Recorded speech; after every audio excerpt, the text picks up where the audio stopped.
com segunda parte. Vocês estão me ouvindo bem, né? Paulinha, tá tudo certo, beleza. Então, vamos lá. Então, retomando aqui, né, eu quero falar um pouquinho para vocês desse novo ano, né, esse ano que está chegando, para a gente considerar essas energias que estão chegando e para a gente se compreender diante de tudo que vem acontecendo e vem sendo solicitado para nós enquanto humanidade, né? Nós estamos nesse momento de muitas transições, muita tecnologia chegando, como eu trouxe na primeira parte, e não tem como a gente não parar para ter que ver algumas coisas, principalmente como na pandemia foi solicitado para nós olhar para dentro de casa, olhar para as nossas relações, olhar para os nossos hábitos, olhar para o que realmente eu preciso, né? E a gente viu na pandemia que ar já era muito suficiente, né? Dentro disso, esse ano, de acordo com a gnose, né, na numerologia, no cálculo numerológico desse próximo ano, a gente vai entrar no ano 9. O ano 9 é um ano de finalização. Por quê? Porque a gente vem do Uno, e a gente volta para esse Uno. Porque depois do 9 tem o 10. 1 mais 0, 1. Então, a gente sempre vai ficar nessa esfera, do 1 ao 1. Então, o 9 é aquele que fala, beleza, tudo que tu passou até agora, o que vai, o que fica. E, geralmente, a gente vai pensar aqui, né, dentro desse 9, que é um momento de pressão na nossa existência, da gente se sentir pressionado mesmo em ter que fazer diferente, em ter que agir, se movimentar, tá? O ano 9 também, ele vai ter relação com a carta do eremita no tarô. O eremita é um velho sábio que caminha com uma lamparina, aos poucos, né, com calma, iluminando a própria existência. É um movimento de muita sabedoria, de muita cautela também. Então, por mais que a gente esteja sendo pressionado, é também, ao mesmo tempo, um momento da gente resguardar os nossos impulsos. Buscar não realizar nada de maneira impulsiva. Que o impulso, ele vai estar ligado com aquele eu. O primeiro eu da esfera de consciência que a gente falou na primeira parte.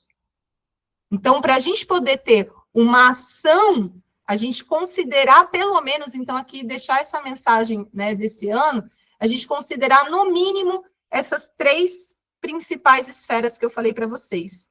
Então, o eu individual, o eu dentro dos meus primeiros valores, né, minha primeira noção de valores com o outro, com o mundo externo, e também com o coletivo e a humanidade.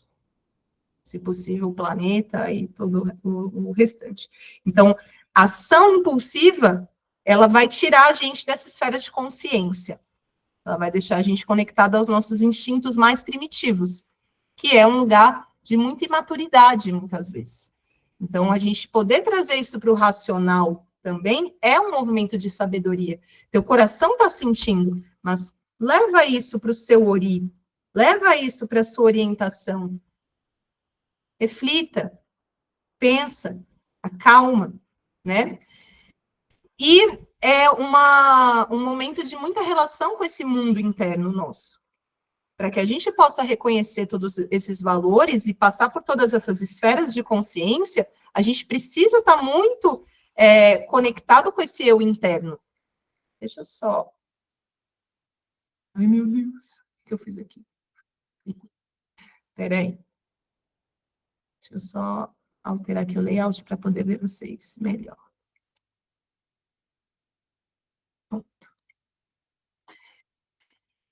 E aí eu anotei algumas coisinhas desse ano que são legais para a gente poder perceber, que então, esse cuidado com essa energia caótica, com essa energia de pressionamento, a gente tá fazendo uma revisitação a tudo que a gente viveu até esse momento presente, esse momento em que estamos, cada um dentro do seu ciclo de existência, dentro das suas idades, né, dentro das suas experiências, mas, ao mesmo tempo, de uma forma coletiva, tendo que se transformar, tendo que transformar a mentalidade. Não tem mais jeito, sabe? É que nem quando eu busco trazer essa mensagem do místico para vocês, porque assim, não tem mais jeito, chegou, a informação está aí, está acontecendo, o que a gente precisa saber é lidar com isso. A tecnologia está aí, Flávia, você precisa lidar com isso, tu precisa saber mexer aqui no Google Meet, tu precisa saber mexer. Então, isso é uma forma de você se adaptar, né, e de você conseguir navegar dentro do fluxo e não se tornar resistente a um flow que já está acontecendo, né? Cuidar da força da palavra. Essa é uma coisa assim, a impecabilidade nas palavras, cuidar da força da palavra. O princípio é o verbo. Então, aquilo que você está falando, você está manifestando, você está deixando num registro. Você está registrando isso. Então, muita cautela, mais sabedoria nas palavras, entendendo a vibratória do que você está falando. Se aquilo que você está falando está coerente com aquilo que você quer manifestar. Então, isso é muito importante, essa impecabilidade nas palavras num ano como esse, porque é um ano de Yansan, é um ano de Xangô, é um ano que vai gerar os movimentos, é um ano que vai trabalhar com movimento e vai trabalhar com justiça, vai trabalhar com fogo, vai trabalhar com ar. Ou seja, aquilo que você for também doar, você vai receber. Então, muita cautela. O outro é você. É você, é um espelho. Tá? Então, agir um pouco mais com esse discernimento. O número 9, ele é uma cabeça e uma coluna. Então, na gnose, a gente analisa assim. Até a força do número, assim como o 8 é um infinito, né? Então, a gente tem o 9 ali como uma cabeça, falando do ori, falando da subida da sua energia através dos seus chakras, por isso que eu falei que também ia trazer um pouco da energia sexual, que é a energia da criação, que é a energia da nossa criatividade, da nossa vitalidade.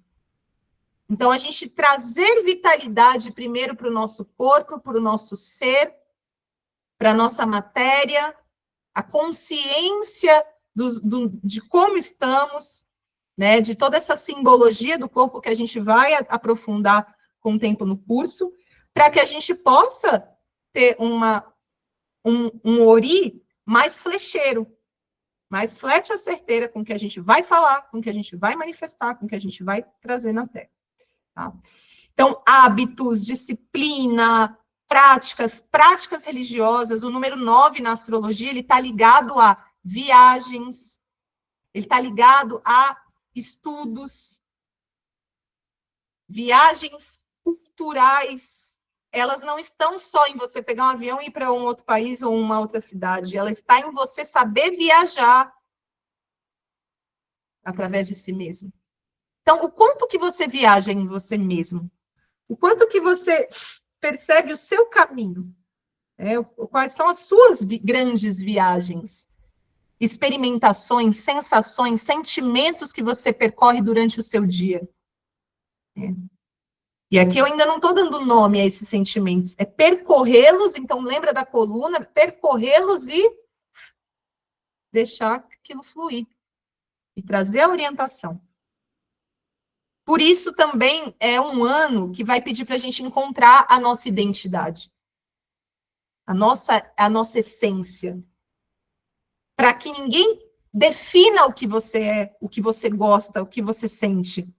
Mas para que você possa ter autonomia sobre as suas escolhas e decisões. Através do reconhecimento do que é melhor para você. Naquele tempo e naquele momento. Sem certo e errado.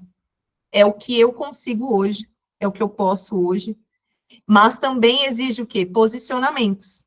Então, quando a gente fala de Yansan, e quando a gente fala de Xangô, a gente está falando de posicionamentos.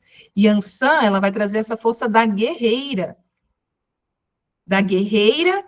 que tem um nível de desapego do eu pequeno para um eu comum, um coletivo. Por isso que ela é guerreira, porque ela sempre está guerreando em prol de algo em comum. E esse movimento, né, que ela traz, essa agilidade no movimento, isso aqui a gente precisa trabalhar no nosso plano mental, ter respostas mais rápidas para as coisas, refletir mais rápido sobre certos pontos, não ficar, às vezes, martirizando o mesmo pensamento, a mesma coisa. E Anselmo trabalha o desapego, tipo assim, como diz Eliseu, filho lá de Branco, guerra é guerra, chuchu. Guerra é guerra. Não dá para você, no meio da guerra, parar para devanear. Ai, nossa, sabe? Para quem tem um câncer aí no mapa forte, como eu tenho, por exemplo, que fica ali, ai, céu, não dá. Vai, minha filha, senão tu vai levar a espadada, não vai nem ver e já foi, já era. Só na próxima encarnação. Então, não. Levanta e anda. Então, você tem que estar muito focado. Você tem que estar com sangue no olho. Diante do seu próprio objetivo, diante da sua própria identidade. O que é o sangue no olho? É a tua ancestralidade, é a tua herança. O sangue é a nossa vitalidade. O sangue, ele não é algo ligado ao ruim, à morte, por mais que também carregue e tenha essa simbologia, mas ele é ligado à vida, às memórias ancestrais que a gente carrega. Então, o sangue no olho é você carregar a tua ancestralidade com você, no seu olhar, na forma como que você mira a vida. E Xangô, o rei de Oió, né, que trabalha essa energia do trono do rei mesmo. Para ele poder sentar no trono do rei, lembra o Simba. Ele teve que passar todo um processo, se reconhecer, entender a responsabilidade dele, né? E bancar aquilo ali. E para que ele banque aquilo ali, ele, se possível, né? E assim com o Xangô não tem muito jeito, dentro da justiça. Qual é a justiça? Não é a justiça que a gente vê definida por alguém. É a tua justiça. É a justiça do teu coração. É você estar se sentindo em harmonia com a sua alma. Que a gente vai ver, por exemplo, Maat, que é uma deusa egípcia que traz esse conceito de justiça de uma forma muito linda, que eu gosto, que é o seu coração, para que você possa passar para um outro plano, né, para o paraíso, vamos pôr assim, o seu coração ele tem que estar pesando, mesma coisa que uma pena. Tem que estar na leveza. Então, as suas atitudes, aquilo que você vai fazer, você tem que estar na leveza. E quando a gente está com a nossa alma fortalecida, com a nossa vitalidade fortalecida, com a nossa essência, com a nossa identidade fortalecida, o que a gente vai fazer está alinhado. Certo e errado é a opinião de alguém. Tá? Então, uma outra coisa que é importante falar é da morte psicológica, que é algo que no caminho iniciático, qualquer caminho iniciático, vocês vão passar. Lembram o caminho iniciático que eu falei no primeiro bloco? Que é esse chamado, que é quando você assume a responsabilidade da sua existência, entende que você tem um impacto, entende que, peraí, eu sou aqui uma estrela dentro de um corpo. Deixa eu manifestar o que sou, né? Quem não gostou, diria Mano Brown no Racionais, vai reclamar com Deus, né? Sabe assim, não gostou, beijos, não tem o que fazer. Cheguei, estou aqui, vou manifestar a minha existência, né? Quem não gostar, não precisa ficar perto, precisa seguir, tá? Mas você começar a manifestar e assumir essa responsabilidade de manifestar a sua existência não é fácil. Não é fácil. Por quê? Porque você vai ver o seu redor se movimentando. Olha a Yansan aí. Que ela vai te colocar no seu lugar. Às vezes você só não está no lugar certo. Só não está diante das pessoas certas. Porque se a sua estrela está tendo dificuldade de brilhar, começa a jogar um pouquinho do brilho para você ver. E onde está o brilho? Está em você falar não. Está em você dizer isso eu gosto, isso aqui eu não gostei. Aí como o outro vai reagir é estudo para você. Não é julgamento, é estudo. Porque aí você fala, nossa, mas o outro, porque eu dei a minha posição, reagiu assim? Então talvez, né, não seja tanto essa pessoa que eu devo, né? Enfim, vai percebendo isso. Então existe algo que se chama morte psicológica, que é o seguinte. E aí agora a gente vai entrar um pouquinho em outras questões. Vamos falar de trabalho mediúnico. Vamos falar de trabalho servir à espiritualidade, servir ao bem maior. Então, Flávio, eu tô aqui, sabe, levantando o dedinho, falando para a galera assim, ó, eu quero trabalhar, eu quero ajudar, eu quero estar ajudando nesse processo todo que está acontecendo, eu estou sentindo no meu corpo, eu quero entender melhor, eu quero compartilhar o bem, eu quero compartilhar, eu quero entender essa humanidade e resgatar isso, porque nós estamos raros, nós estamos em extinção. Nós, seres humanos, estamos extintos. A gente não está sabendo nem mais como se relacionar. Então, você está ali levantando o dedinho, né, tal, beleza. Primeira coisa que, por exemplo, um guia, ou você ali, né, fazendo a tua prática, o teu servir mediúnico, seu reiki, enfim. Qual é a primeira coisa que é preciso identificar num paciente, ou em alguém que chega ali solicitando a ajuda? Primeira coisa que a gente precisa identificar são as formas mentais que estão alimentando tudo aquilo que aquela pessoa está passando. Que a nossa mente, ela vai criando as nossas ilusões, os nossos sonhos acordados, né? E a gente vai criando universos, a gente vai criando interpretações sobre as coisas diante dessas condições mentais. Então, a primeira coisa que a gente precisa entender em nós, né? E aqui eu estou trazendo quando a gente vai fazer um atendimento, mas primeiro é dentro, quais são as formas mentais que estão sempre sendo repetidas para mim. Às vezes, desde a minha bisavó, desde a minha infância, às vezes a fala do meu pai, a fala da minha mãe, a fala da minha avó está ali ainda, e dentro dessas falas eu julgo o outro através disso, eu opino através disso. Então, a primeira coisa que a gente precisa fazer é dissolver essas formas mentais. É a morte psicológica. Uma das formas de explicar de uma maneira mais simples a morte psicológica. Que é você morrer. Morrer para tudo isso que você está achando. Morre para toda opinião. Morre para tudo isso aí. Quem é você sem suas opiniões? Sem tudo isso aí que tu está achando? Quem é você sem seus achismos? Sabe? Quem é? Quem é você? Né? Na leveza de não precisar achar nada, de nada e de ninguém. É uma leveza, né? Tamanha. Eu não preciso ter opinião de ninguém. Só preciso olhar para mim. Olha só coisa boa.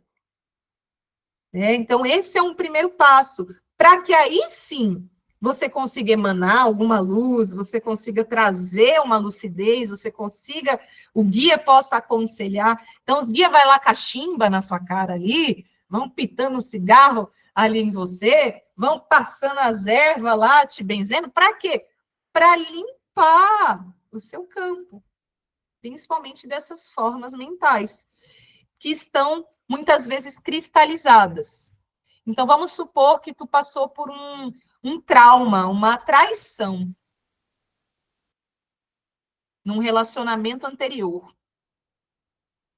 Por mais que você foi, se renovou, beleza, se levantou, se ergueu, voltou para a tua vida empoderada, mas aquilo ali está ainda ali.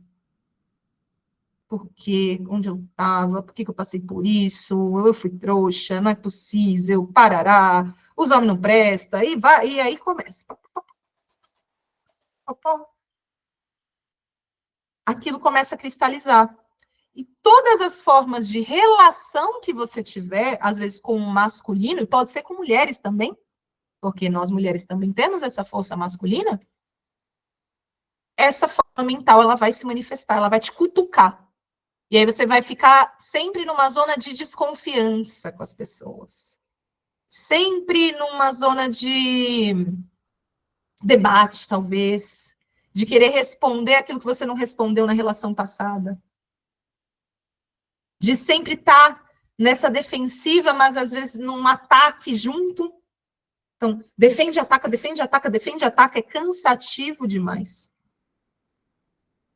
A guerra ali certa para tu ir, a tua guerra interior, tu não tá vendo. Porque essas formas, pensamentos, elas estão ali agindo. E aí, o que acontece? O que essas formas, pensamentos fazem? Atrai o quê? Obsessor. Energias obsessivas. Por quê? Porque é uma densidade, é algo que fica denso no seu duplo etéreo. Então, a gente tem o nosso corpo físico e a gente tem o nosso duplo etéreo, que é onde fica a energia dos nossos chakras, é onde fica ali é uma cópia do nosso corpo matéria, só que para um plano espiritual, né? Para o plano emocional. Enfim.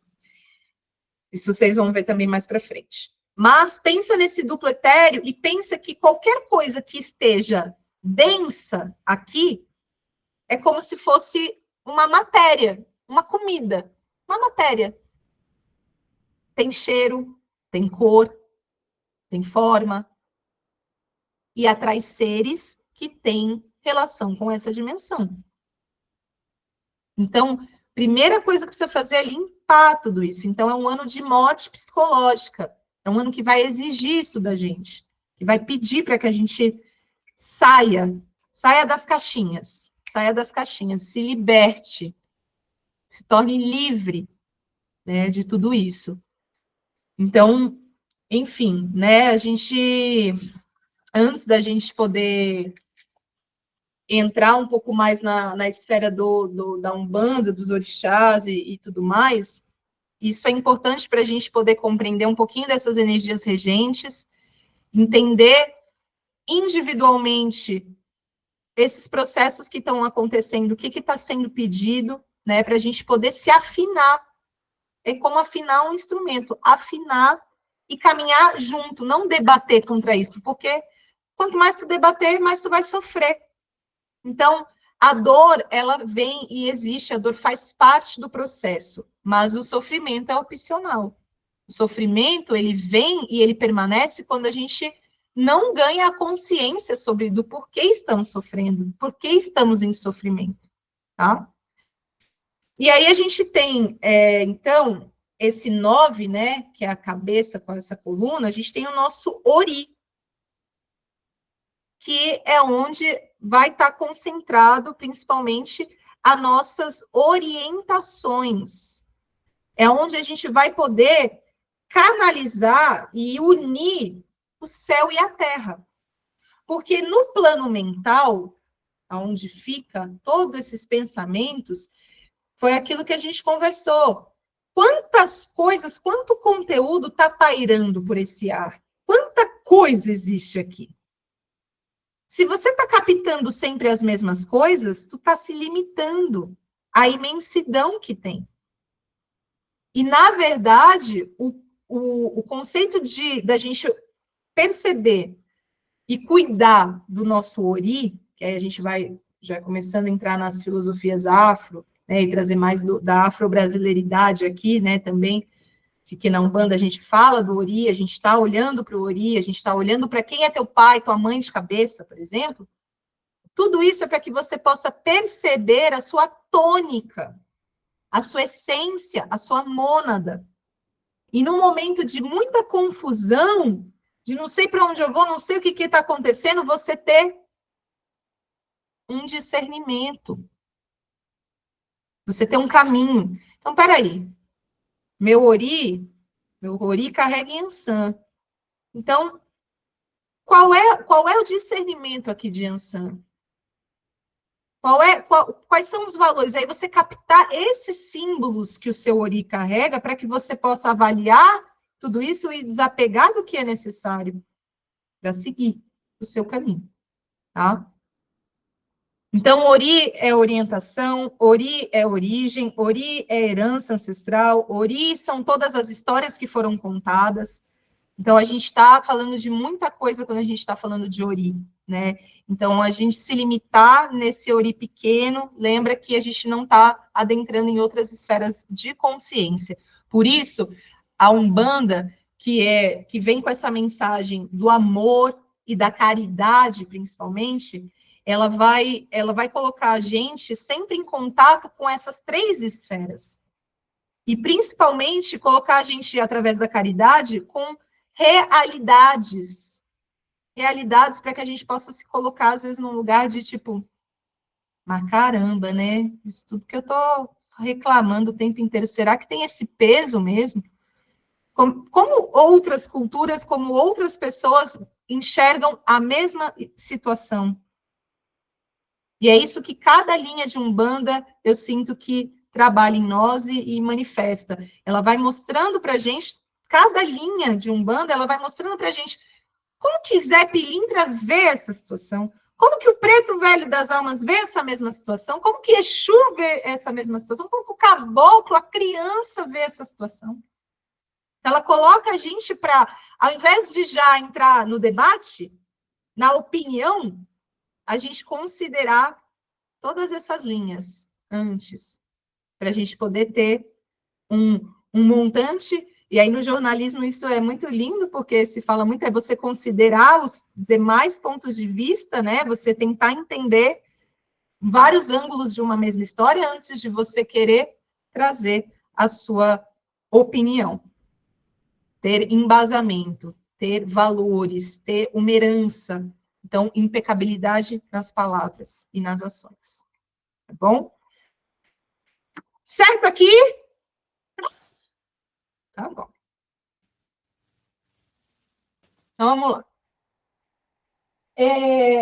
Quero já indicar um livro, também vou mandar no grupo, mas já vou mostrar aqui para vocês, que ele é um livrinho bem pequitiquinho também. Eu gosto das coisas assim, ó. Coisa prática também para a gente ver. E é um livro que ele fala Candomblé e Umbanda, Caminhos da Devoção Brasileira. Tá? E ele é do Wagner Gonçalves da Silva, que é um antropólogo, um professor também da USP. E é legal porque ele vai trazendo, assim, de maneira bem lúcida e bem simples, sobre a história, o contexto histórico. Então, né, mesmo quem às vezes tem dificuldade de adentrar tanto nessa profundidade, esse é um livro legal para você ter uma base de estudos para entender um pouquinho de toda essa miscigenação, né? Então, ele é uma base legal. E vocês também vão receber essa apostila, que é do desenvolvimento mediúnico, vou mandar para vocês, que tem a história da Umbanda, tem também falando sobre a nossa casa, vai estar falando sobre várias coisas legais aqui, que não necessariamente vão estar no curso, mas vocês vão receber. E vão receber também essa apostila do Magia das Linhas, que aí aqui vai estar falando de todas as linhas de Umbanda, através de reflexões, tá? Reflexões que foram feitas por mim, por Liana, que era essa minha parceira, que a gente teve esse contato muito forte com os guias, que é através deles que essas histórias foram contadas, tá? Então, vocês vão ter acesso a esse conteúdo, tá? O Magia das Linhas, ele era um curso à parte. Então, tem o curso de Despertar Mediúnico e tinha um curso de Magia das Linhas. Aqui eu estou dando uma unida, tá? Fazendo diferente essa turma. Então, nesse livro aqui, outro livro também, é só para vocês saberem de onde eu estou tirando tudo isso, tá? É, em PDF. Vou mandar em PDF para vocês. O signo peixe ascendente em câncer é que chora. Não é fácil mesmo. Ó, esse aqui do Rubens Saraceni, tá? Para quem... Rubens Saraceni é o cara que ele transcreveu a doutrina da Umbanda, né? Através da Umbanda Sagrada, que é a doutrina que ele canalizou. A Umbanda que que eu sigo dentro do Templo Maria Madalena é a Umbanda, dentro de uma tradição bem antiga, né? Que foi as primeiras umbandas que foram chegando aqui em São Paulo, de Mãe Cris, lá no Ceoca. Então, a gente une muita coisa. Eu trago bastante coisa do Rubens Saraceni, mas não é a doutrina de fato que a gente segue 100%, tá? A gente integra muita coisa, bebe dessa fonte. E esse é um livro bem legal, que é A Doutrina e Teologia de Umbanda Sagrada. Ele é um pouquinho complexo, mas é um livro aí base também de estudo para vocês terem, para quem gosta, né, de estudar Umbanda e entender um pouquinho dos tronos e toda a fundamentação mesmo. Tem outros livros, mas esse é o mais completo que eu sinto que ele traz. E aqui, né, dentro desse livro de Caminhos da Devoção Brasileira, do Wagner Gonçalves, é legal que ele vai explicando, né, que a gente um pouco de noção histórica nossa. Ah, gratidão, Dani, tá mandando aqui, gratidão. Se alguém tiver também, achar em PDF, boa, boa. A gente tem um pouco de noção histórica da nossa existência, né? Então, os povos que habitavam aqui, essa terra, já habitavam, né? Isso a gente já tá sabendo, já acabou, já sabemos, já estamos sabendo, não dá mais para esconder, a gente já sabe, né? Que já tinha gente aqui antes, que já existia toda uma cultura aqui, riquíssima, né? E eu sinto que a gente ainda está para descobrir muita coisa. É tudo muito novo para nós, tá? Ocidentais, né? A gente tem essa miscigenação europeia que fez com que a gente ainda tem muitos conceitos perdidos sobre o que é a tradição da nossa terra, principalmente essa tradição ligada à espiritualidade da nossa terra, às religiosidades, né? A todo esse caminho de prática mesmo com o mundo espiritual. E, enfim, né, a gente, hoje a Umbanda, o Candomblé e a Umbanda são religiões que a gente chama de afro-brasileiras, tá? Então, quando a gente fala de cultura iorubá, quando a gente fala de Queto, Angola, quando a gente fala de bantus, quando a gente fala de vuduns, quando a gente fala... Aí a gente está falando dos povos África. Mas quando chega para cá, para o Brasil, essas religiões elas se formaram a partir, né, desses elementos, dessas tradições. Mas antes disso acontecer, né, a gente teve essa miscigenação dos povos vindos de África, que a gente também sabe um pouco dessa história sobre toda essa migração que foi feita violentamente, né, com esses povos, a venda de escravos e todo esse roubo, né, de um patrimônio humano, né, através de África, e os portugueses chegam com essa galera aqui, principalmente porque eles estão numa crise com a Igreja Católica na Europa. O catolicismo ele estava numa fase que vinha perdendo seguidores para as religiões pagãs, para as religiões protestantes. Então, um novo leque estava se abrindo e a religião católica querendo ganhar o espaço, né, e o poder político do planeta, da Terra, do que eles, todo poder, né? Essa era a via, poder. Então, com isso, né, estar numa nova terra, né, não vou falar aqui tanto da descoberta do Brasil, essas coisas, não, isso a gente se aprofunda com o curso. Mas com essa crise, né, com esse lugar, a oportunidade de uma nova terra, de poder catequizar uma nova terra, era a bola da vez, era o potinho de ouro, né, dos portugueses. E vocês sabem que eles achavam que eles estavam na Índia, né, quando eles chegaram aqui, né.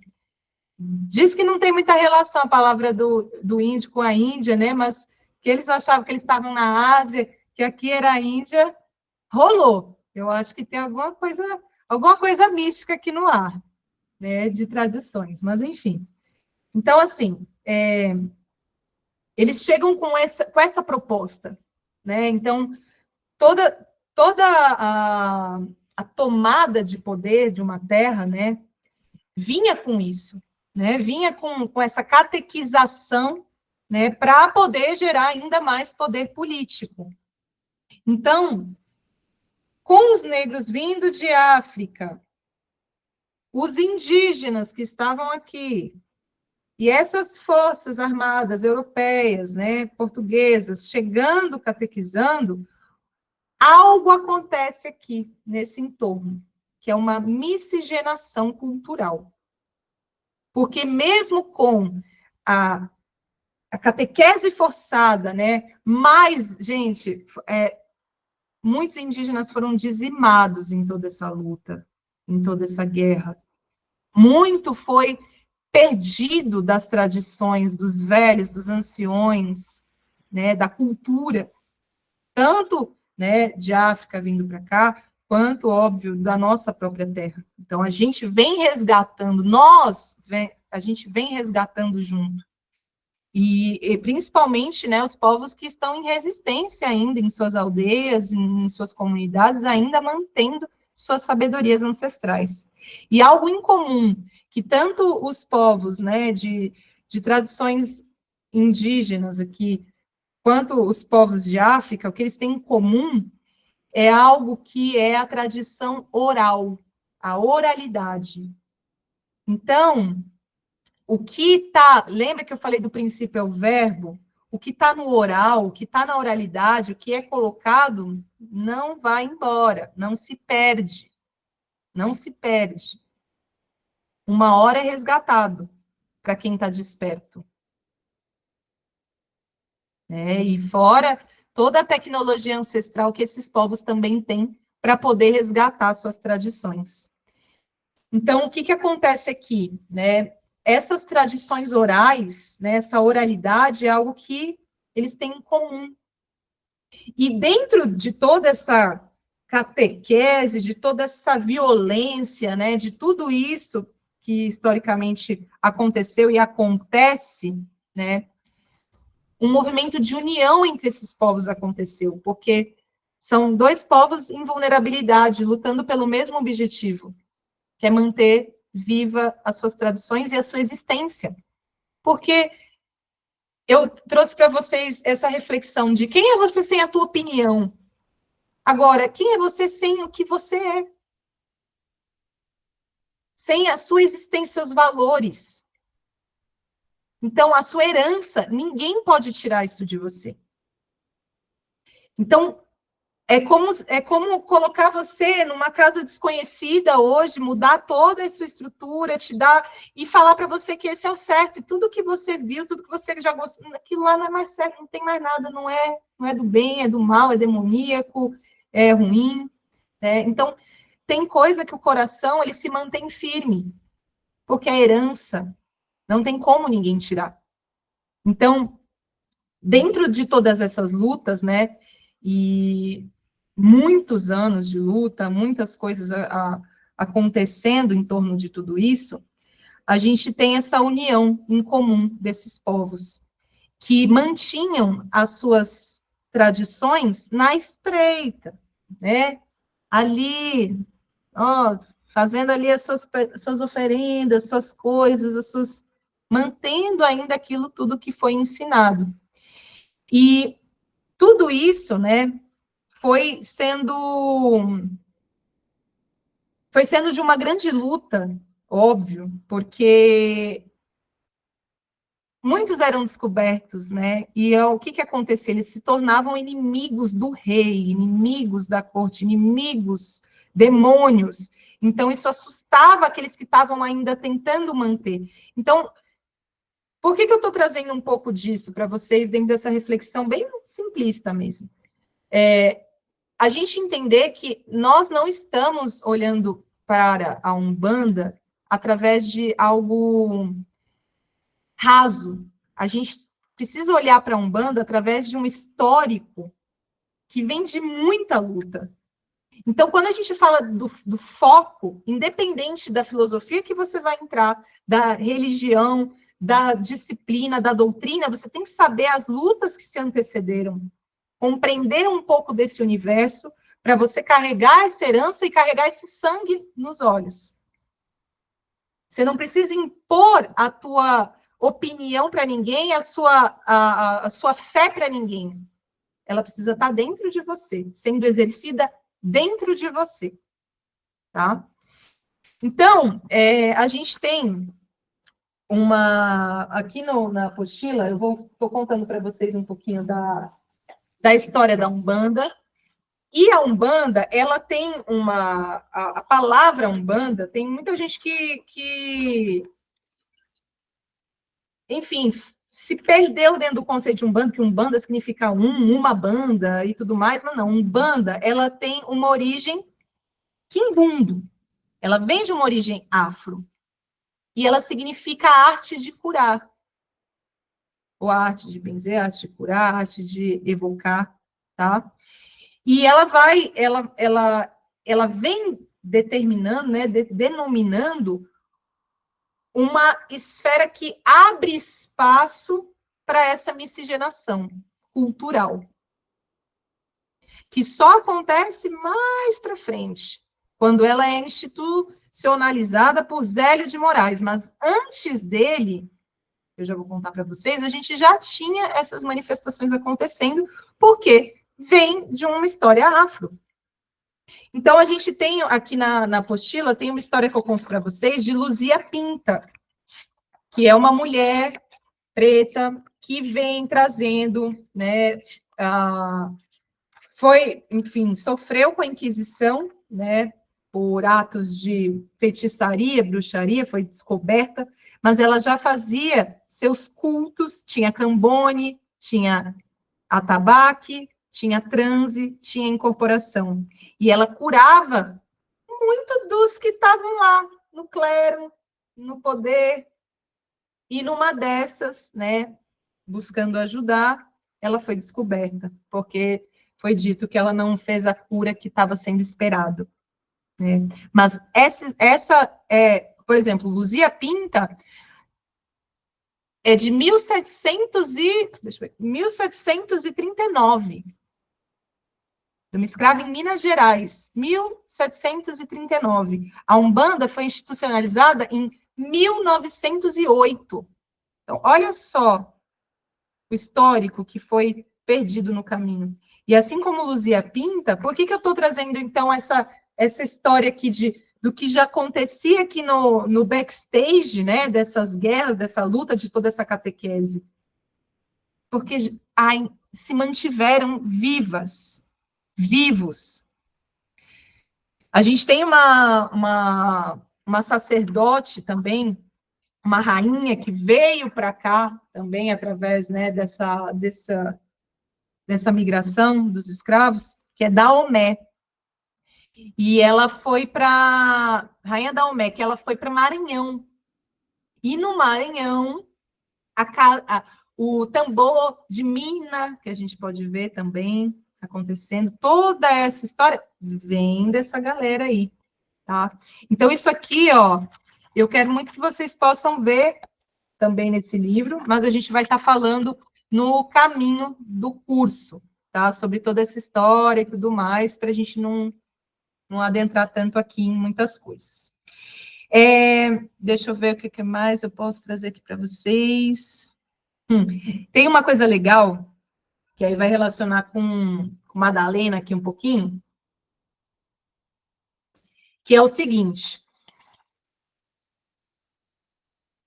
Nessa miscigenação, né, que a gente está falando de religião e tudo mais, também rolou os flertes, né, os romances, a miscigenação ali romântica, né? E aí, o que acontecia, né? Os senhores de engenho iam ficar com as escravas ali, as escravas também elas eram grandes iniciadoras sexuais, né? Enfim, muita coisa rolou aí, e aí nasciam mulatos. Onde é que ficavam esses mulatos? Eles não tinham espaço, nem cá, nem lá. Eles ficavam em um lugar de abandono dentro da sociedade, vamos por assim. Eles não tinham espaço, eles não podiam ter espaço. Porque ou tu era daqui, ou tu era dali. Ou tu era... Porque isso aqui não pode ser visto. E aí, dentro dessa opressão, né, desses servos que foram também oprimidos, a gente tem os cultos às Madonas Negras aqui no Brasil. A Nossa Senhora do Rosário, a Nossa Senhora da Boa Morte, alguns cultos a santas pretas que esses povos se uniam para poder habitar algum lugar. Então, foi uma forma de trazer um espaço para essas pessoas, um espaço religioso que catequizasse essas pessoas, né? Mas olha só, como que, né, a grande mãe já trabalhava na entrelinha, né, das coisas. Então, isso é uma história, são histórias bem legais para a gente aprofundar, para vocês verem quanto conteúdo que tem, assim, é muita coisa histórica para a gente ver, né, e compreender, e ir chegando, né, no porquê que eu cheguei na Umbanda, por que eu estou na Umbanda, por que a Umbanda me chamou, tá? Deixa eu ver. A gente tem uma coisa também que vou pedir para vocês darem uma olhada, é sobre Mãe Menininha, em Salvador. Porque daí que vem, falando da Nossa Senhora da Boa Morte, né, a Irmandade da Nossa Senhora da Boa Morte, a gente tem toda uma hierarquia que aconteceu, 3 mulheres fortes, pretas, afro, que unidas começaram a abrir esses cultos para Nossa Senhora da Boa Morte e, dentro dessa ordem, executar suas tradições. Começar os seus terreiros ali, né, dentro de casa. Isso, né, diante também da história que foi abrindo também esses espaços, né, através da independência e tudo o que foi rolando, né, isso foi se mantendo, e Mãe Menininha é uma das que ocupou o lugar de liderança dentro dessa hierarquia dessas mulheres. Então, Mãe Menininha é tida como um patrimônio, né, fundamental para a gente compreender um pouco e ter mais noção de terreiro, né, e de toda essa história que eu estou pincelando, bem pincelado para vocês aqui. Tá bom? Beleza até aqui, gente? Tudo certo? Então, os terreiros, eles eram dentro de casa. Vamos pensar terreiro, não pensa terreiro uma coisa grande, pensa terreiro ali, ó, terreiro ali, né? Era um lugar de protesto, de lutas, de liberdade. Era um momento onde as pessoas podiam se encontrar e ser o que elas eram. Que é o que eu sinto que deve ser fortalecido dentro de terreiro. É candomblé. Na verdade, é mais ancestral ainda. Mas sim, candomblé. Então, são lugares, né? O terreiro, ele vem com essa origem de ser um lugar onde você pode ser quem você é. Onde você pode manifestar a sua existência em liberdade, liberdade religiosa. E, além disso, dialogar sobre as suas lutas. Era onde eles entendiam quais eram os protestos, o que estava... Tipo assim, isso aqui não está certo. O que estão fazendo não é certo, isso não está certo, como é que a gente pode fazer? Como é que a gente pode cultuar? Então, eram lugares para que esse diálogo que mantém a história viva pudesse acontecer.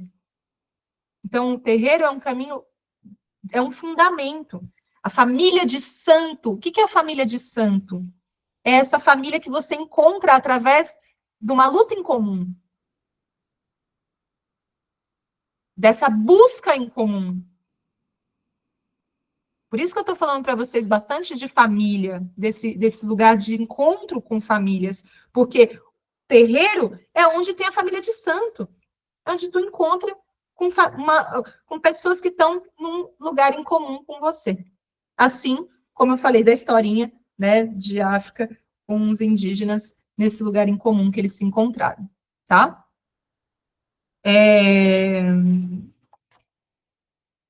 Com a...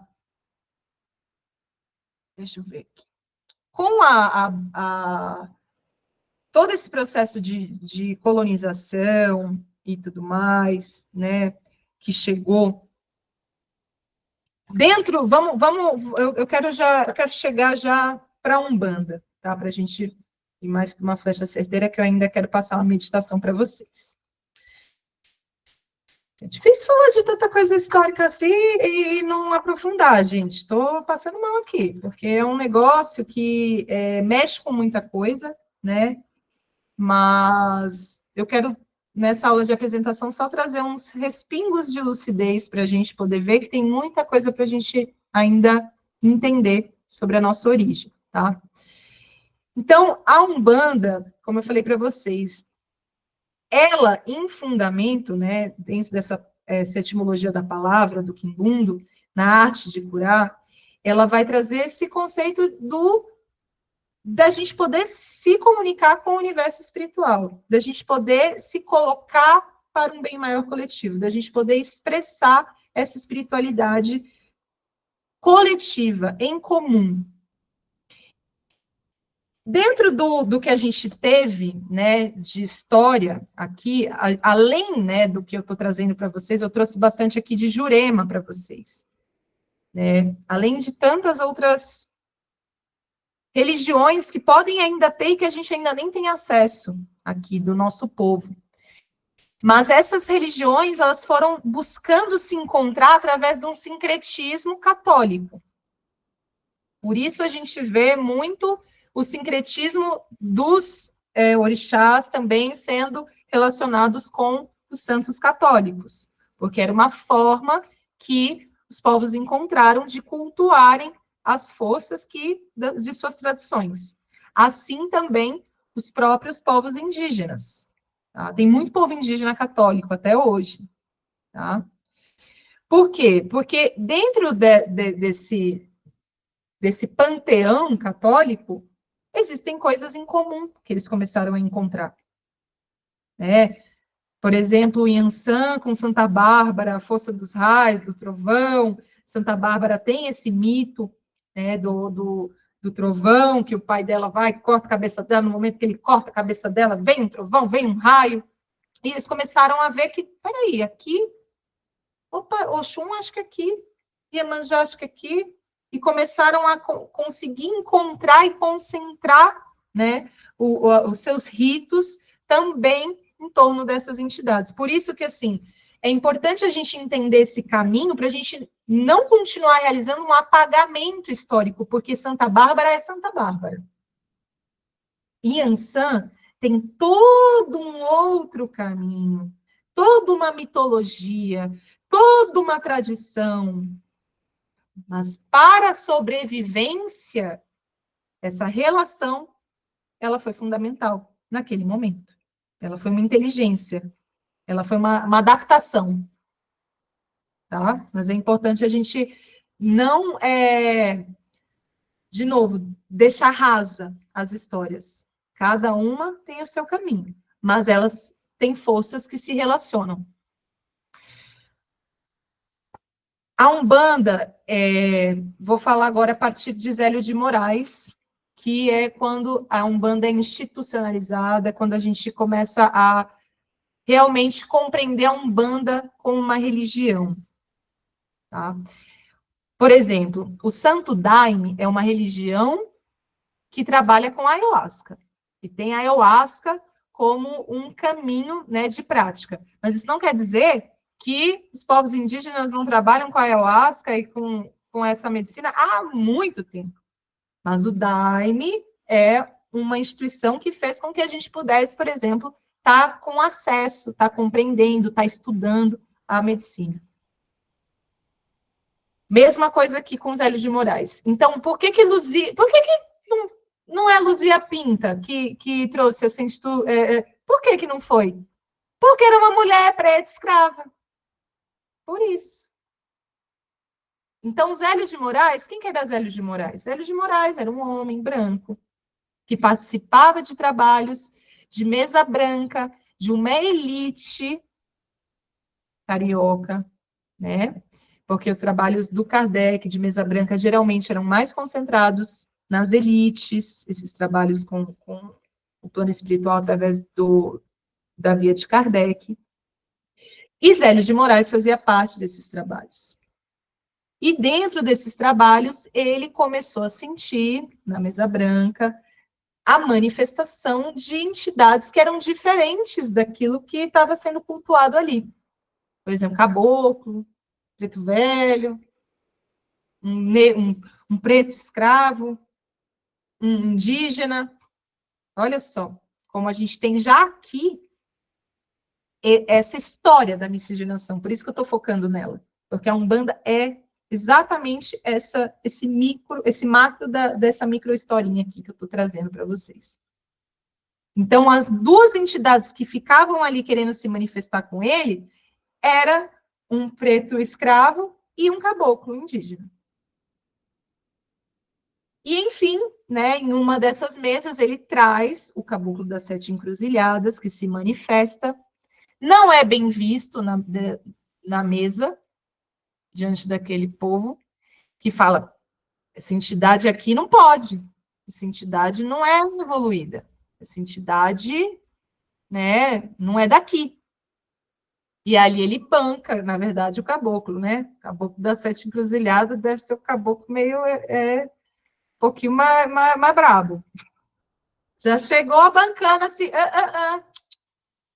aqui nós vamos ficar. Eu vou até pegar aqui quero ver se eu acho aqui a parte que ele fala. Aqui.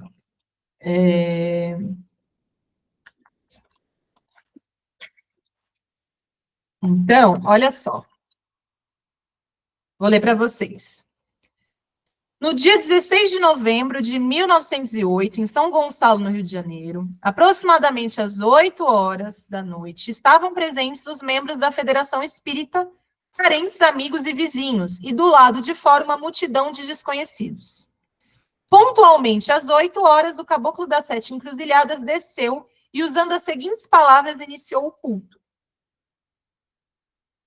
Aí ele vem bancando aqui, ó.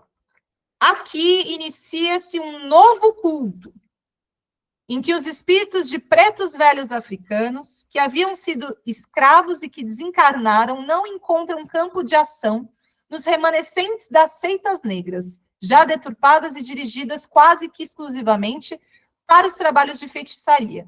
E os índios nativos da nossa terra poderão trabalhar em benefícios dos seus irmãos encarnados, qualquer que seja a cor, raça, credo ou posição social. A prática da caridade no sentido do amor fraterno será a característica principal deste culto, que tem base no Evangelho de Jesus e como Mestre Supremo Cristo. Então, o que ele está trazendo aqui? Ele está dizendo que, peraí, dentro de todo esse preconceito que estava rolando ali, que falava que ele não podia vir, ele já estava tentando fazer um tempo e tudo mais, já que estão falando que essas entidades trabalham num campo de atuação de feitiçaria, de coisa do mal, de coisa demoníaca, nós vamos abrir um novo culto. E dentro desse culto, a ordem vai ser o amor. E dentro dessa ordem do amor, a gente também vai trazer como base o Evangelho de Jesus. E o Cristo como uma mente superior a gente acessar. E aí, ele fala aqui, por que repelem a presença dos citados espíritos se nem sequer se dignaram a ouvir suas mensagens? Seria por causa de suas origens sociais e da cor? Aí eu pergunto para vocês, quanto disso acontece hoje? Né? E aí a gente não precisa ir tão longe. Vamos pensa no seu trabalho. Como, as pessoas ouvem como? O patrão, o parará, a patroa, sei lá, a diretora, tarará, e como que a pessoa ouve quem está ali na faxina? Vamos pensar um pouquinho. Como que se trabalha essa esfera? Dentro da filosofia do yoga, a gente tem um conceito que chama de karma yoga, que a limpeza é onde está o bem maior, onde está a maior potência. Então, talvez deveria ser de outra forma. Mas qual que é o peso da voz? Qual que é o peso da fala? Então, que não sejamos essas pessoas. Que a gente possa observar no além, né? Tirar essas carcaças, porque é que ele está falando, peraí, você nem sequer ouviu a mensagem do meu caboclo, por que tu está repelindo isso? Ele nem ouviu.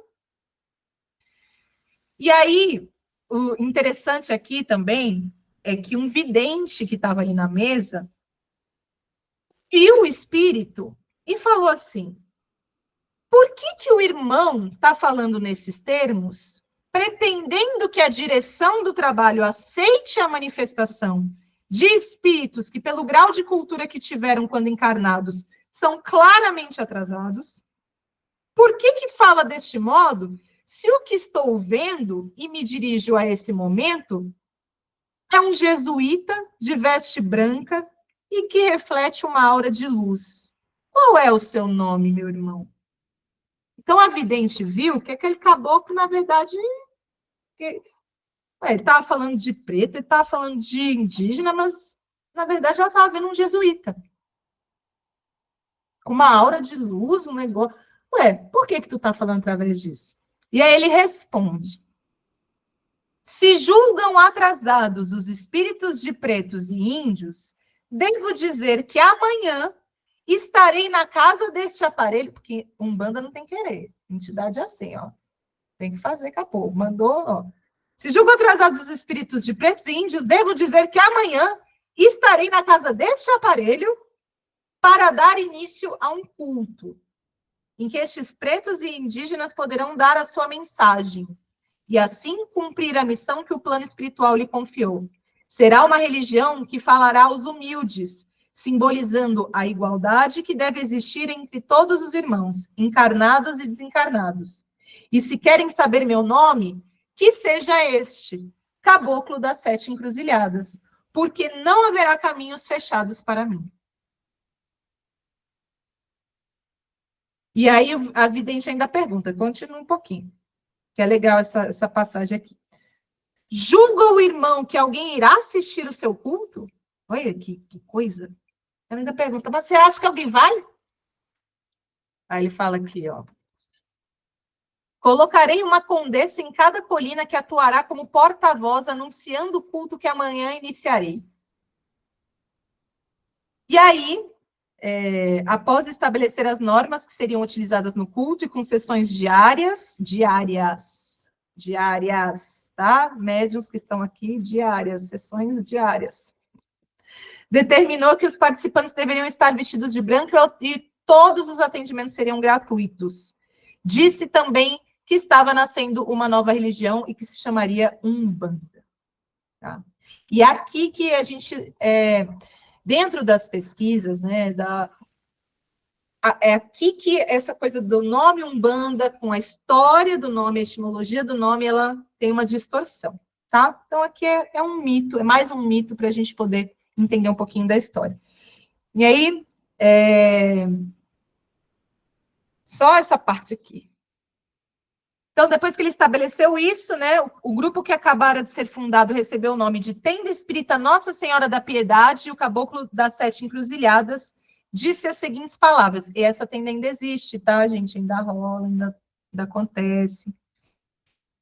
E aí ele disse as seguintes palavras: assim como Maria acolhe em seus braços o filho, ó Maria aqui, a tenda acolherá aos que a ela recorrem nas horas de aflição. Todas as entidades serão ouvidas e nós aprenderemos com aqueles espíritos que souberem mais e ensinaremos aqueles que souberem menos, e a nenhum viraremos as costas e nem diremos não, pois essa é a vontade do Pai. E aí, gente, aqui tem todo um diálogo, tá? Tá mais completinho aqui para vocês verem. Tem um diálogo também dos velhos, do pai Antônio, que é uma entidade muito antiga, que é uma entidade que vinha através também do canal do pai Zélio. Tem também os fundamentos aqui da Umbanda, os pontos, né, que foram deixados por Zélio, mas trazendo para o nosso contexto atual, né? Então, a Umbanda, ela nasce né, a partir desse lugar, então, para ser uma religião de acolhimento, de amor fraterno, de uma miscigenação, aonde todo aquele que tiver voltado a esse amor ao coletivo, a essa mensagem de cura, ele é aceito e bem-vindo. Né? Então, é uma religião voltada ao amor e à caridade. É uma religião que vai falar de pluralidade e que vai trazer, então, dentro dessa tenda de Zélio de Moraes, né, essa primeira tenda, por aqui, ali, como ele falou, né, ele trouxe essa mensagem forte, falando de Jesus, trazendo essa coisa de Jesus. E o que é Jesus? Qual é a mensagem de Jesus? É o amor. Jesus não veio para trazer religião. Jesus não veio fundar uma religião. Jesus veio trazer a gente para uma humanidade de mais amor, de recordar o amor que somos, né? A consciência do amor. Tanto que toda a inteligência que ele possuía, né, em sua oratória filosófica maravilhosa, em suas parábolas, é um caminho do coração onde aqueles que estão despertos conseguem reconhecer, conseguem se aproximar do estudo que ele trazia, né? Porque o estudo da espiritualidade, ela não vem de um lugar racional, ela vem de um lugar sentido. Então, tu imagina você ali ouvindo uma palestra de Jesus.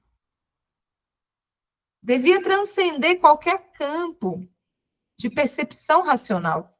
Um lugar sentido, um lugar onde as palavras elas vão entrando, onde você nem percebe que estão entrando. E isso as entidades fazem com maestria. Por quê? Porque elas não têm julgamento, elas são o amor. Elas vêm para trazer o acolhimento para as nossas necessidades. Que é uma coisa que eu busco trazer para vocês, dessa coisa da gente... a gente perdeu a nossa conexão com o nosso lugar mais curioso, o lugar curioso do nosso ser, as perguntas da nossa alma. Então, a gente chega na frente do guia, é complexo, eu sei que é. Às vezes a gente está ali na assistência pensando várias coisas, ou a semana, várias coisas aqui que eu queria tanto passar com a entidade, eu quero que chegue logo o dia do terreiro. Aí, quando senta na frente da entidade, você vai se perguntar. Não me recordo, não sei. Por quê? Porque transcende. Por quê? Porque as entidades pegam aquelas formas, tudo pensamento, e faz assim, ó, vai tirando. E aí, quem é, então, você? Qual é a pergunta verdadeira da sua alma? O que realmente você quer saber? O que realmente você está precisando ter de orientação para o seu momento? Às vezes você acha que é uma coisa, às vezes é outra. Tu pergunta ali do seu trabalho, a entidade vai lá para, sei lá, tua infância, sua relação com a sua madrinha, com o seu padrinho, com a sua tia, com o seu tio, com o seu avô. Você vai, mas eu estava falando do meu trabalho. A entidade ela vai em outros lugares. Por quê? Porque tem uma inteligência. Essa gentileza do não julgamento é uma das nossas... É a forma mais sofisticada de inteligência que a gente pode ter. Porque ela quebra barreiras, ela deixa a gente num outro nível de consciência. Naquela escalinha que a gente conversou. Então, praticar isso no dia a dia, praticar esse movimento no dia a dia, faz com que você vá percebendo a sua inteligência do coração. Que no caminho de Maria Madalena, no caminho da gnose, a gente vai chamar de nous. Que é uma inteligência suprema da nossa alma. Que só chega para a gente através da simplicidade, da gentileza, do servir desinteressado. E essa é a Umbanda, a caridade, nesse sentido, não é você definir o que é o pobre, o que é o rico e trabalhar com o pobre. Não é isso. Isso é julgamento ainda. É julgamento. Né? É você simplesmente ter um servir desinteressado, porque o outro é você. O outro é você. E quanto mais você doa num serviço desinteressado, mais você recebe. E não recebe na via que você emanou, mas em outras tantas. E você vai percebendo com o tempo e paciência, que nem o eremita. Por isso é um ano de... Por isso que eu quis começar, né, essa segunda parte e trazer muito mais desse lugar da consciência desse próximo ano que está chegando, que vai ser um curso onde a gente vai estar adentrando com muita coragem a esses campos da espiritualidade, a essa consciência e responsabilidade espiritual, que é um ano de um chamado mesmo, para a gente olhar para isso. Porque é muito necessário a gente acessar essa inteligência da nossa alma, que a gente está se perdendo. Nós estamos ansiosos, nós estamos cheios de coisa, a gente não sabe para onde vai. E aí, quando a gente sabe para onde vai, a gente não quer ir. Aí a gente não sabe mais se era essa pergunta. Então, eu não sei se era isso mesmo o meu problema, acho que é o outro. Então, tudo isso está acontecendo. Por quê? Porque a inteligência que a gente precisa acessar é outra. É uma rapidez, é uma outra, um outro lugar que é certeiro. É certeiro, ele só é. É a tua manifestação em essência. Não precisa ter medo daquilo que você é. Quando você é o que é. Quando você simplesmente é. Então, vamos lá. Deixa eu ver aqui. Tudo certo? Perguntas? Como é que estão? Aulinha de abertura de portais para nós. Ó, então, eu vou propor uma meditação para a gente aqui no final, tá? Para a gente poder aterrar um pouco tudo isso, para perceber um pouco. Eu até publiquei uma foto, coloquei na legenda, essa busca da nossa capacidade de ver na entrelinha a essência da vida. Os guias, eles trabalham assim, gente. O tempo não é linear. Também todo mundo já está sabendo que a gente é treinado e a gente escuta a vida inteira que o tempo, ele é sempre para frente, no futuro, que a gente sempre tem que estar mirando para lá. O que é que eu vou ser daqui 5 anos? O que é que eu vou ser daqui 2 anos? O que é que eu vou ter daqui? O que é que eu vou ter? O que é que eu vou fazer? Tal. E quando a gente fala desse encontro cultural, que a gente está falando na Umbanda, e a gente está falando das tradições indígenas, a gente está falando das tradições afro, a gente está falando de oralidade, a gente está falando de um tempo que ele não é linear. Ele não é para frente, ele é ancestral. Ele retorna. Ele sempre vai retornar. Ele vai trabalhar como uma espiral. Ele vai retornar. Ele não tem um.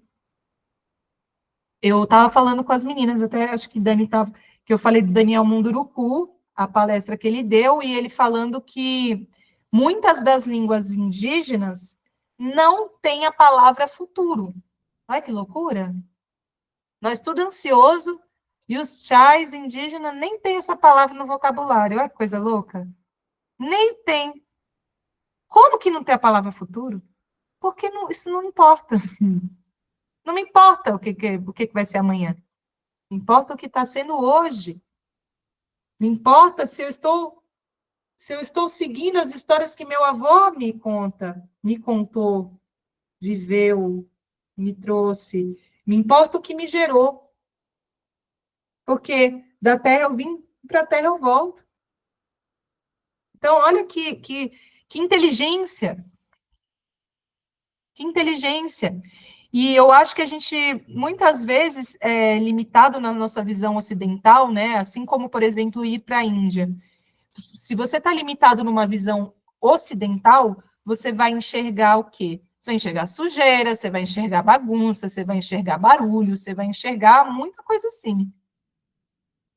Agora, vai enxergar pobreza. Agora, será que a gente não está pequeno demais? Será que não somos nós que estamos pobres da nossa própria cultura? A Umbanda, ela é um caminho de pertencimento para nós. Nós aqui, nós mesmos, sabe? que não sabe muito bem nossa origem, que não sabemos muito bem de onde nós viemos, que fomos misturados com tudo quanto é tempero, que passou um monte de gente pelos nossos rios e lagos, e a gente não sabe muito bem o que aconteceu.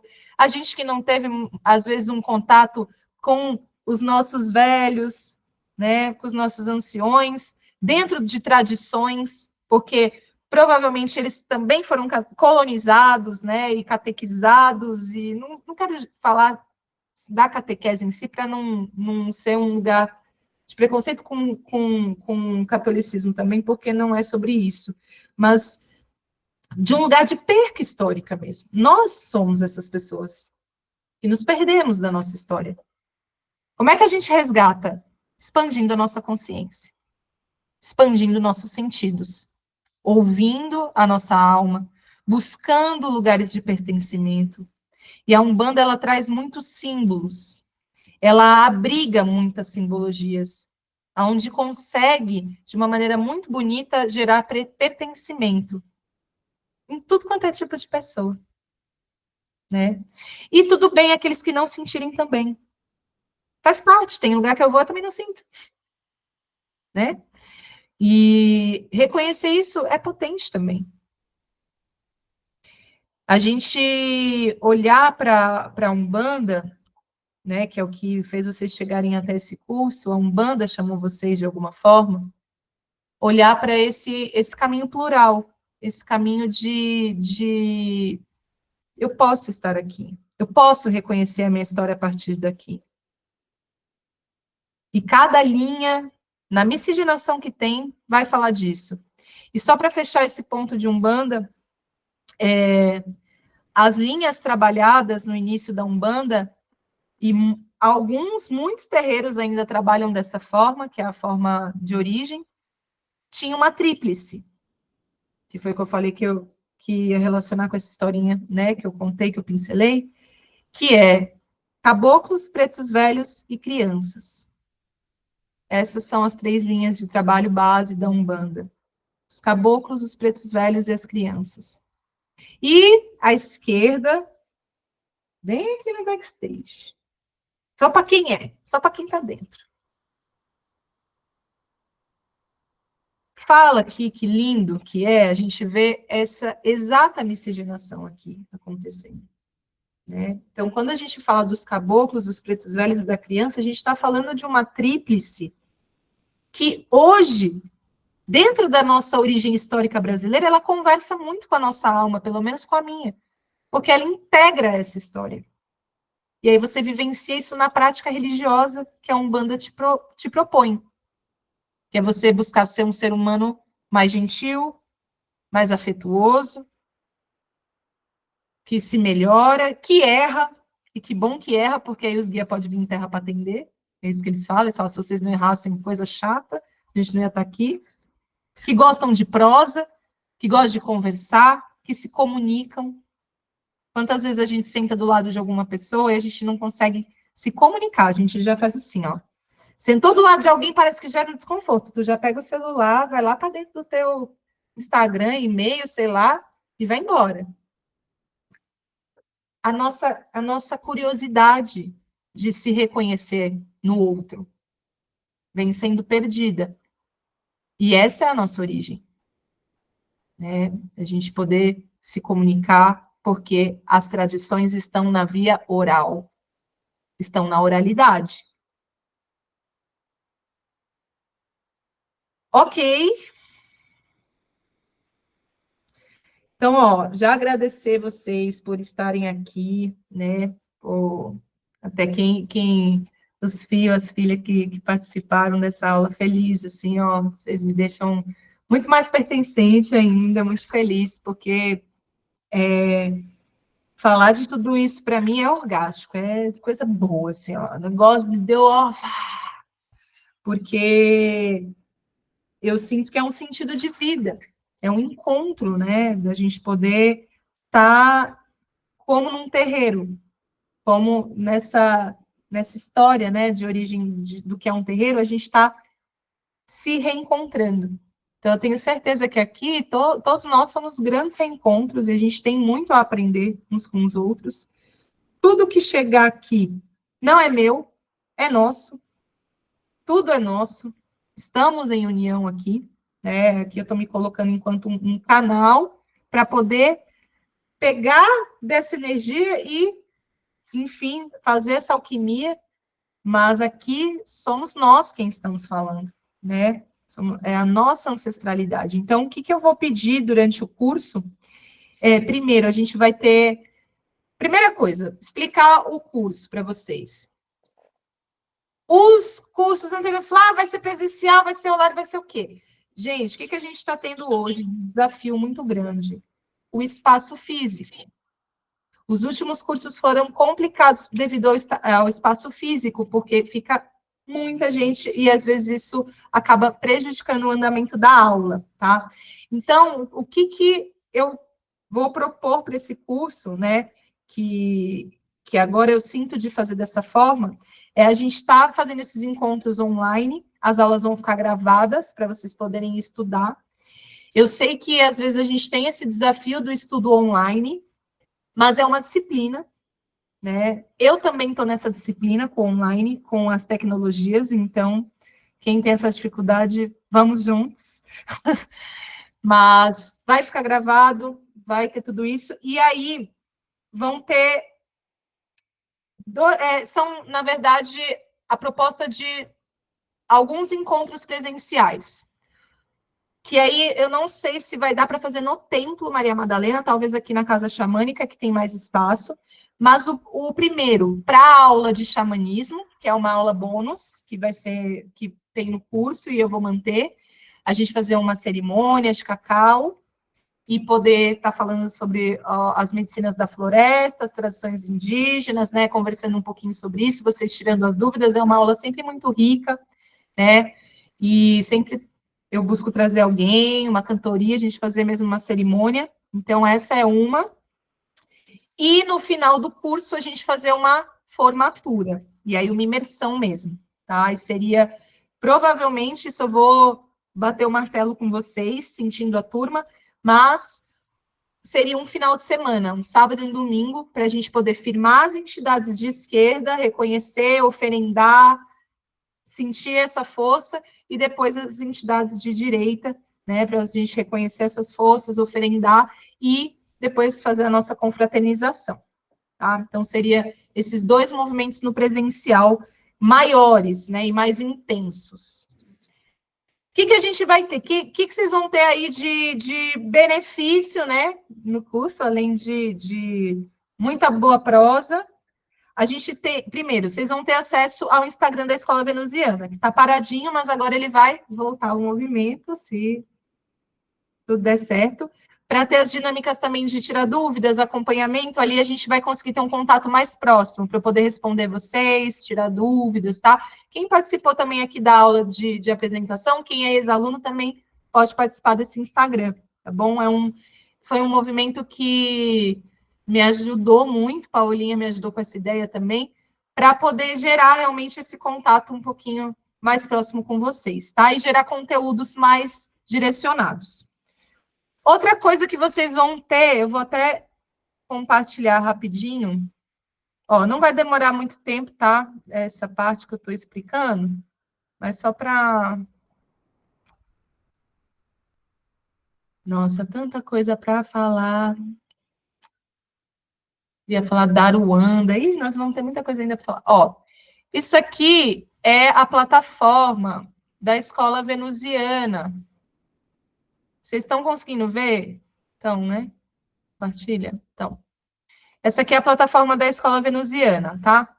Aqui tem todas as aulas do curso passado, são 13 aulas, ó. Então, tem toda a apresentação, tem aula de Jurema com a mãe Déia, tem aula de chakras, meditação, caos e cosmo, ó, esoterismo, esoterismo, xamanismo, culto tradicional iorubá, que é muito legal, que foi com o Robson. Elementos elementais, tem aula da magia das linhas, Maria Madalena. Então, são 13 aulas já do curso anterior. Aqui tem aula com as entidades. Então, tem uma aula do seu set também maravilhosa aqui. Coloquei, aí tem algumas aulas bônus também sobre o papel do médium na comunidade, sobre incorporação. Deixa eu até abrir aqui. Ver se vai. Aqui.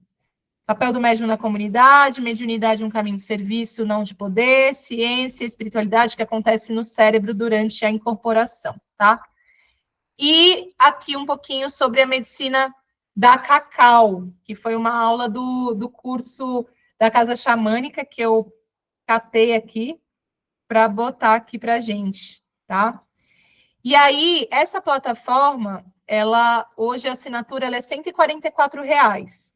Para quem vai estar nessa turma, teve gente que já acessou esse desconto, mas vai continuar R$33, tá? Para quem tiver no curso e para quem fez essa primeira aula. R$33 a assinatura, são mais de 200 horas de conteúdo, e aí vai ser um estudo bem legal para vocês terem como complemento, tá? Porque o curso vai ser diferente desse último. Então, lá tem aulas complementares legais para vocês verem, por exemplo, essa da Jurema com a Mãe Déia, que está surreal, muito legal, e vocês vão poder acessar R$33. A formatura, as vagas sociais. Então, vagas sociais, né? A gente já enviou os formulários. As vagas sociais, a gente tem um caminho para eleger essas vagas, né? Alguns pontos, né? Então, eu peço só autorresponsabilidade, eu sou muito flexível com tudo isso. E eu peço a autorresponsabilidade para que vocês também entendam, né, qual é o lugar de vocês em relação à vaga social, porque você pode estar tirando a vaga de alguém, tá bom? Então, muito importante isso, peço esse discernimento, né? A ideia é que você não deixe de fazer por conta do financeiro, mas saiba que o dinheiro é uma energia e é um fluxo. E aquilo que você investe, aquilo que você coloca, essa energia também retorna para você. Então, aqui, vocês estão investindo num estudo que é um estudo de vida que eu venho me propondo também, estou compartilhando com vocês, né, e auxiliam toda uma comunidade com isso também. As apostilas que vocês vão receber, todas essas biografias que eu citei aqui também, e outras no meio do caminho, né, e esses conteúdos aí de mais de 15 anos aí de pesquisa corporal, com relação às mediunidades que a gente vai acessar através das linhas de Umbanda, tá? Vou pedir para vocês assinarem o contratinho que a Paola está enviando para vocês, isso é muito importante, tá? É uma forma da gente firmar esse compromisso na matéria, eu preciso muito dessa ajuda para que fique tudo organizadinho. O comprovante dos pagamentos, também terem essa responsabilidade com os comprovantes, tem o e-mail, envia lá, deixa tudo bonitinho. Se cada um se organizar bonitinho, fica tudo organizado, tudo certo, tá? Para a gente manter isso. E a última coisa antes da nossa meditação é algo que no caminho de Dançante de la Luna, né? A Abuela traz para a gente, e eu vou trazer aqui para vocês, assim, essa questão do compromisso e responsabilidade. Quando a gente se compromete a fazer algo, é muito importante que a gente... Tudo tem um início, meio e fim, que a gente realize a jornada. Durante o processo, tem provações. Qualquer caminho tem provações. Mas é importante que você tenha um compromisso com aquilo que te convidou e te chamou para que você fizesse essa trilha, tá? É lógico que coisas acontecem, podem rolar no meio do caminho, mas se perceba diante dessas coisas também, porque a nossa vida é sobre isso. E uma vez que a gente se compromete, a gente está acessando uma egrégora, a gente está acessando esse estudo, e tudo isso tem responsabilidade. Tá? Tem uma responsabilidade energética, tem uma responsabilidade, porque vocês vão ver mudanças acontecendo. Tá? Já percebam a semana de vocês que, com certeza, elementos já vão surgindo para as próximas aulas, vocês irem integrando tudo ainda com mais facilidade. Beleza, gente? Se tiverem dúvidas, manda no chat. E bora fazer uma meditação para a gente encerrar esse portal de hoje. A gente firmar, né, os nossos compromissos mediúnicos, o nosso canal mediúnico. Então, vou pedir para vocês fecharem os olhos, né, vai ser rápido. Respira e sente o número 9.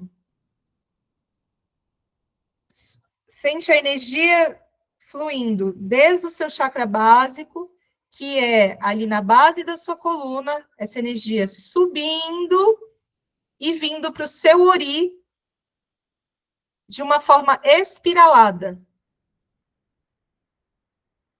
Então, vai sentindo e vai sentindo esse 9. Essa coluna com a cabeça.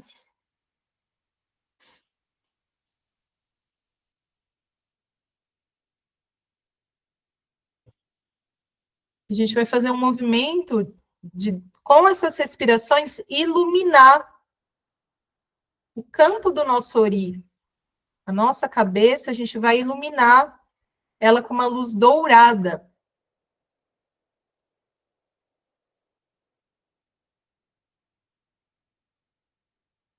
Busca concentrar. Puxa a inspiração, ampliando essa luz, trazendo esse círculo dourado como um sol que ilumina todo esse caminho de orientação. Vai sentindo que com a sua inspiração e expiração também você vai suavizando o seu rosto.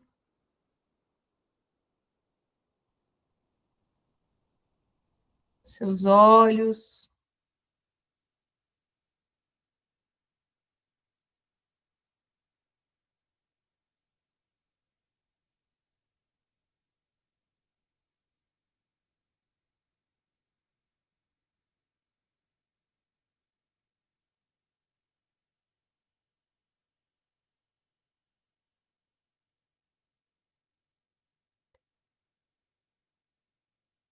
E agora você vai buscar o contato com a terra, com uma floresta, com alguma forma que você já se conectou com a natureza, alguma trilha, uma cachoeira, um mar, aonde o campo de atuação se manifestar para você nesse momento, adentra nesse espaço, sente um pouco esse pertencimento de estar diante da natureza, as formas de vida da natureza. Quanto que percorrendo esse espaço, você consegue se sentir parte dele.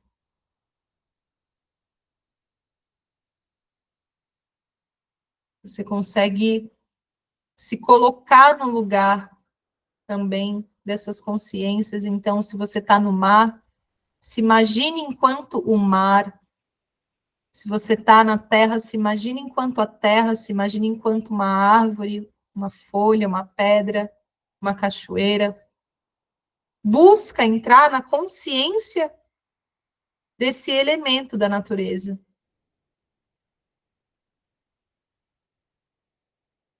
Como é ser esse elemento? Qual é a dança? Qual é a respiração, a pulsação que esse elemento carrega?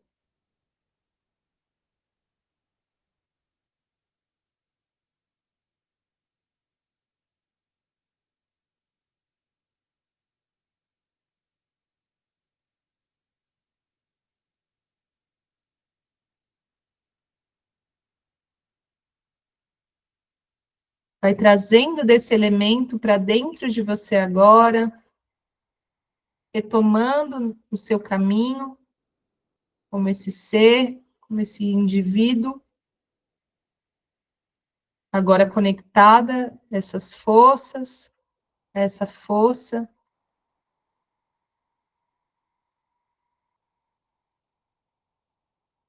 E dentro desse caminho você encontra uma caverna. Vai até lá, na escuridão dessa caverna.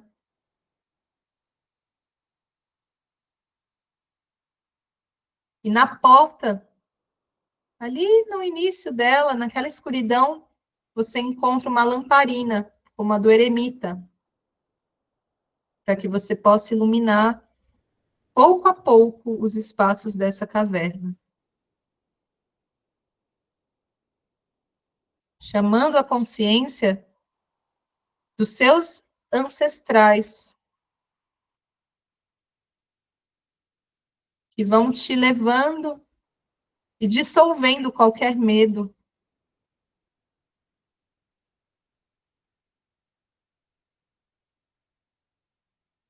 E ao fundo, nesse momento, você encontra uma pessoa da sua ancestralidade.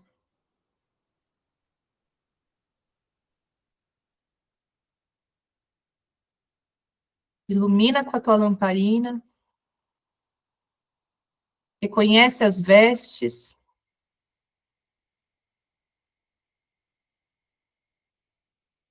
mesmo que você não conheça essa pessoa, percebe cada detalhe. Veja se realmente você não conhece, se conhece, recorda esse encontro.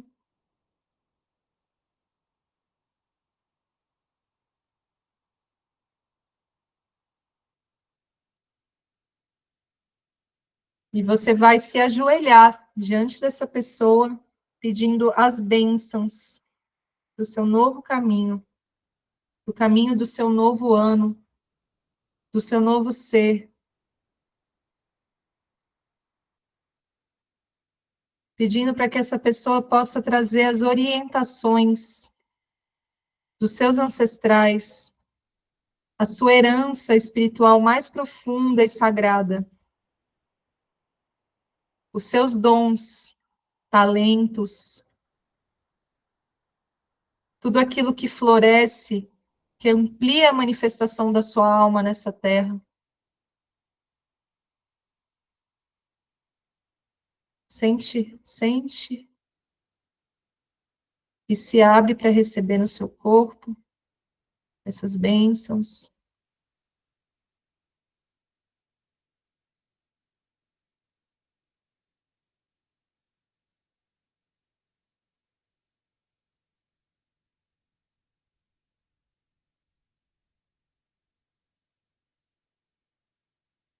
Te levanta, não fala nada, apenas num gesto, agradece. E nessa mesma caverna você encontra um altar, com vela acesa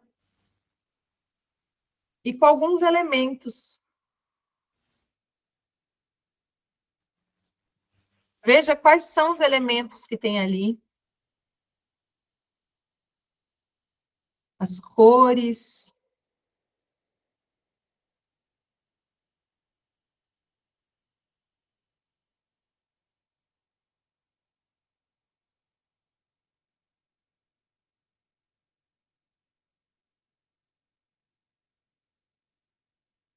Se coloque em devoção a esse altar, se ajoelhe diante desse altar,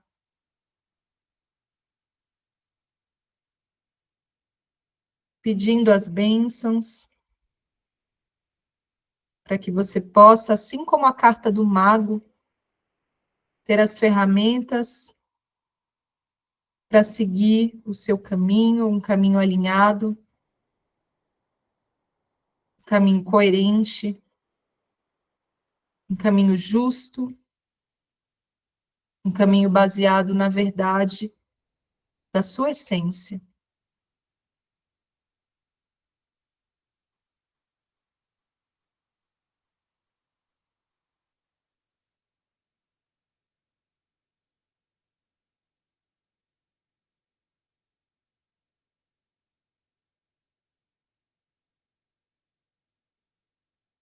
E agora, quem te puxa para a saída, é a sua criança.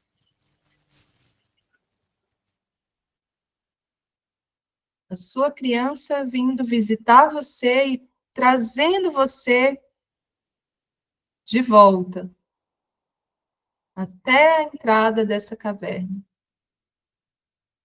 Veja como ela vem, qual é o semblante, quais elementos ela traz, as cores, as vestes.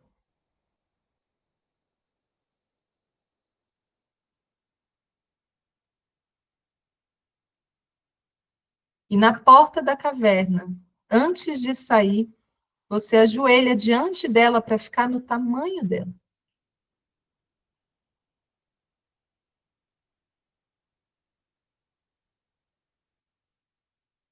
E com o seu olhar amoroso, você mostra para ela que você a vê.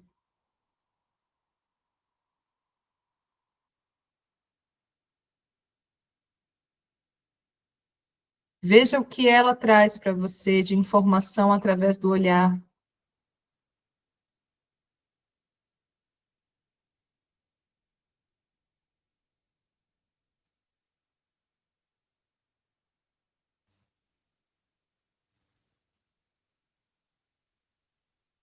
E agora a gente vai saindo dessa caverna sem olhar para trás. Retoma o teu caminho, guardando os seus mistérios através do seu corpo, das sensações que você está carregando nesse momento.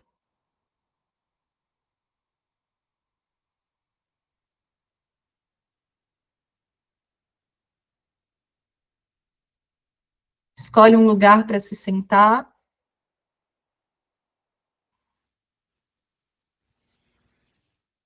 Respira, buscando a energia da base da sua coluna, subindo por todos os seus chakras e espiralando no seu ori, como número 9.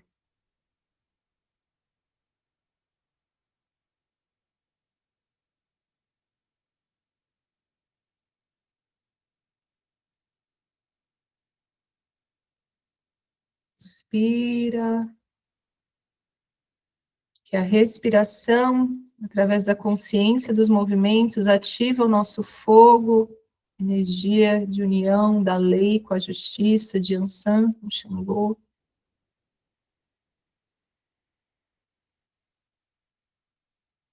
Traz mais força para a sua respiração, traz um caminho do guerreiro, da guerreira, te fortalece.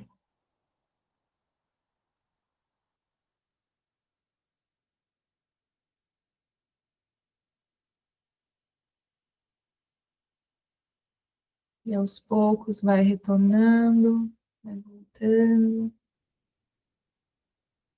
abrindo os olhos para essa sala de aula linda que estamos aqui. Vocês podem repetir essa meditação quando sentirem, mas é aqui que a gente encontra esse movimento energético no corpo. Então, antes de dormir, o que eu indico para vocês é... Deixa eu até pausar, já tinha até que ter pausado a gravação. Antes de dormir, eu indico